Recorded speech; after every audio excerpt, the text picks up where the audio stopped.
The blade glinted, a cruel sliver of moonlight reflecting in the panicked eyes of Emperor Nero. His hand, usually so accustomed to clutching jeweled goblets and tuning the strings of a lyre, trembled violently. He was alone, in a dusty villa far from the gleaming palaces of Rome, surrounded by a handful of terrified freedmen. A few inches away, a dagger lay, a crude instrument for the most celebrated and reviled man in the world. He pressed the cold steel to his throat, then hesitated. The imperial purple, once a symbol of absolute power, felt heavy, suffocating. He stammered, "What an artist the world is losing!" But it wasn't the fleeting glimpse of his own mortality that truly paralyzed him. It was something far, far worse he was trying desperately to escape. Before we dive into the horrifying climax of his life, let's understand the man behind the infamous reputation. Nero Claudius Caesar Augustus Germanicus, born Lucius Domitius Ahenobarbus, ascended to the throne in 54 AD at the tender age of 17. The Roman Empire, a vast dominion of unparalleled power and wealth, was his playground. His early reign, guided by the philosopher Seneca and the prefect Burrus, was surprisingly stable, even praised. Yet beneath the surface of this young emperor lay a volatile mix of artistic ambition, unchecked arrogance, and a deeply disturbing cruelty that would eventually consume him and almost bring down an empire. Imagine the extravagance. He built the Domus Aurea, the Golden House, after the Great Fire of Rome in 64 AD, a sprawling palace complex so opulent it was practically a city within a city. Ceilings that rotated like the heavens, dining rooms where petals rained down on guests, and walls encrusted with precious stones. While Rome lay in ashes, Nero was not merely rebuilding, he was creating a monument to his own divinity, a testament to his seemingly limitless power. He was an emperor who saw himself as a god, an artist, a philosopher king, capable of anything. He even performed in the Olympic Games, insisting on victory, of course. His public performances, singing and playing the lyre, were met with forced applause and widespread unease. He demanded adoration, and those who failed to deliver, or who questioned his genius, disappeared. His reign was marked by a chilling pattern of assassinations and executions. His own mother, Agrippina the Younger, a woman of immense influence and ambition, was among his first victims. He tried to drown her, then, when that failed, had her brutally murdered. His wife, Octavia, was divorced and exiled on false charges, then executed. Poppaea Sabina, his second wife, met an even more shocking end, allegedly kicked to death by Nero himself while pregnant. The paranoia grew. The body count escalated, and the whispers about his madness began to echo through the marbled halls of Rome. Then came the Great Fire of Rome. For 6 days the city burned, an inferno that consumed vast districts and left countless homeless. Public opinion, already simmering, reached a boiling point. Rumors spread like wildfire themselves. Nero, they said, had fiddled while Rome burned. While historians debate the veracity of this, the perception cemented his image as a detached, callous ruler, more concerned with his artistic pursuits than the suffering of his people. To deflect suspicion, Nero blamed the burgeoning Christian sect, initiating the first widespread persecution of Christians in the Roman Empire.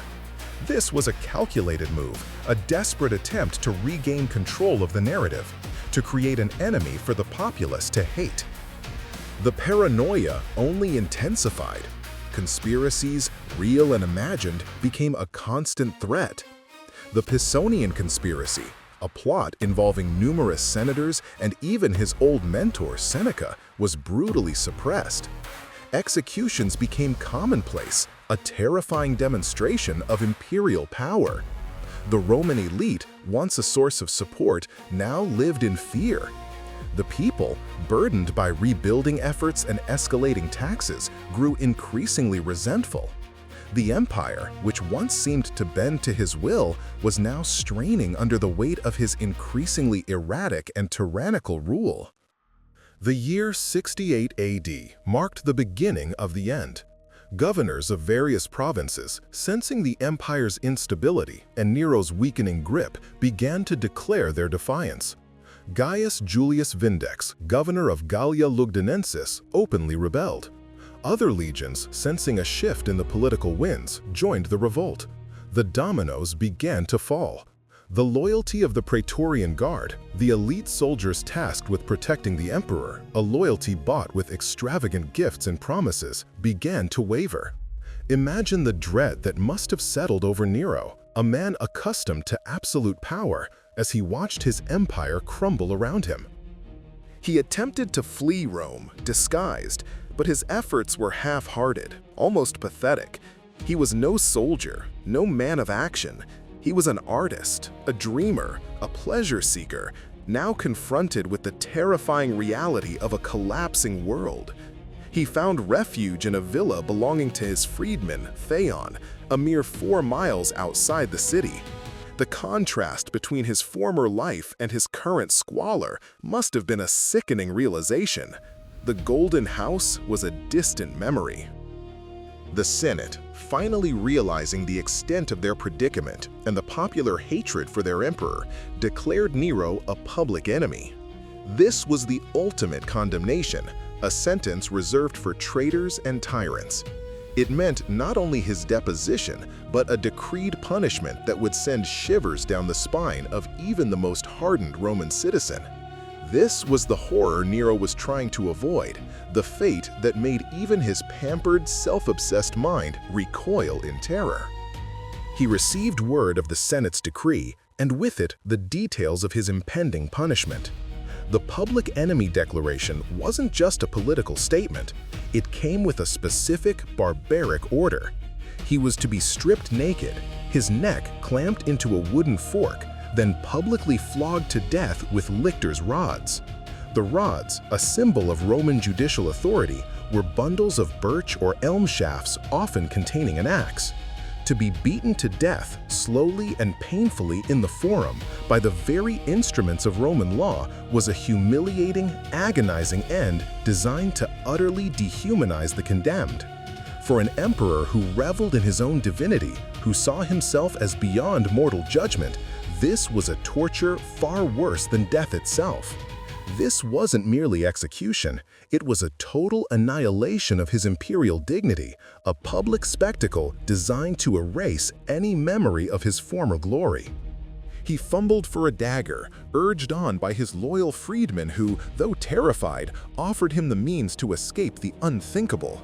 He pressed the blade to his throat, then to his chest several times.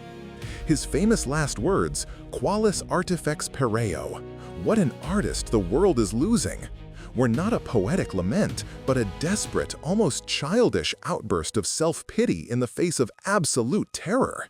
He couldn't bring himself to do it. The man who had ordered countless deaths, who had watched his empire burn, lacked the courage to face his own end on his own terms. It was one of his freedmen, Epaphroditus, who guided the dagger into his throat, ending the life of the last Julio-Claudian emperor. He died as a troop of cavalry approached the villa, sent to apprehend him and deliver him to his horrific public execution. They found him bleeding out, his eyes still wide with a mixture of fear and defiance. Nero's reign, marked by unparalleled extravagance and unimaginable cruelty, ended not with a bang, but with a whimper, a botched suicide driven by the terror of public humiliation. The idea of Rome's most powerful man, once deified, stripped bare and beaten to death like a common criminal, was a fate so abhorrent, so utterly devoid of dignity, that it pushed him to a desperate final act. And as his breath left him, the empire breathed a collective, uneasy sigh of relief, forever tainted by the memory of the emperor who chose a clumsy, self-inflicted death over the excruciating, public spectacle of the lictors' rods. His life ended not in glory, but in a squalid, pathetic struggle, proving that even absolute power could not save an emperor from the ultimate fear: utter, inescapable degradation.